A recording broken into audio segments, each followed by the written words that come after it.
এবারের প্রশ্ন, একজন পুরুষ মানুষ কি তার স্ত্রীর সাথে রমজান মাসে সহবাস করতে পারবে সন্ধ্যার পরে, মানে রোজা রাখা শেষ হওয়ার পরে?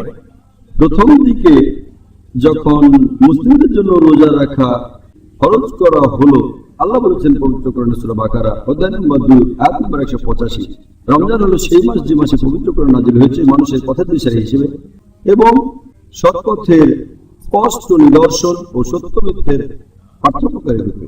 তারপর বলা হয়েছে যে যারা এই মাসটা পাবে তারা রোজা রাখবে। তাহলে যখন মুসলিমদের জন্য এই রোজাকে ফরজ করা পুরো রমজান মাস ধরে, এমন ছিল যে স্ত্রীর কাছে যাওয়া, স্ত্রীর সাথে সহবাস করা পুরো রমজান মাসে নিষিদ্ধ হোক, সেটা দিনের বেলায় অথবা রাতের বেলায়। আর আল কুতুবের তাফসীরে এটা উল্লেখ আছে। খণ্ড নম্বর 2 পৃষ্ঠা নম্বর 210, যে ওমর রাদিয়াল্লাহু আনহু একবার নবীর সাথে রাতে অনেক সময় ছিলেন, তারপর নবীকে ছেড়ে নিজের বাসায় চলে আসলেন। তখন তার স্ত্রীর সাথে সহবাসের ইচ্ছে হলো, তিনি সহবাস করলেন। সকালে ঘুম থেকে উঠে খুব লজ্জা পেলেন এবং নবীর কাছে গিয়ে বললেন, আমি আল্লাহ এবং আপনার সাথে অন্যায় করেছি। নবী তখন বললেন, কেন?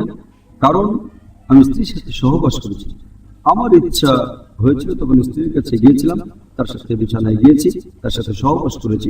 নবী বললেন, তুমি কি সহ্য করেছো? তিনি নবীকে বললেন, কোনোভাবে কি আমাকে ক্ষমা করা যায়? তখন নবী সাল্লাল্লাহু আলাইহি সাল্লাম বললেন, আল্লাহ ছাড়া কেউ তোমাকে ক্ষমা করতে পারে না, একমাত্র তিনি পথ দেখাতে পারেন। এর পরপরে সূরা বাকারার একটা আয়াত অধ্যায় নম্বর 2 আয়াত 187 নাযিল করা হলো।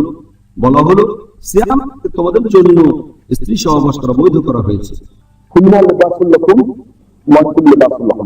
কারণ তারা তোমাদের পরিচ্ছদ, তোমরা তাদের পরিচ্ছদ।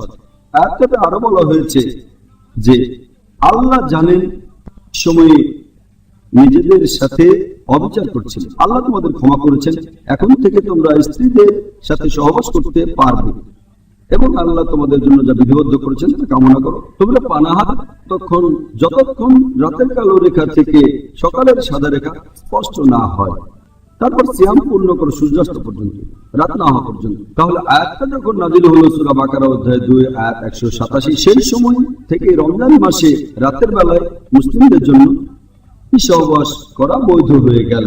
তাহলে এখনকার নিয়মটা হচ্ছে, আপনি স্ত্রীর সাথে সহবাস বা যৌন সম্ভোগ করতে পারবেন না দিনের বেলায়, যে সময় আকাশে ভোরের আলো ফোটে, তার মানে ফজরের ওয়াক্ত থেকে।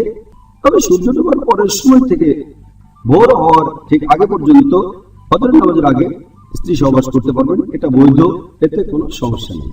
খুব সুন্দর।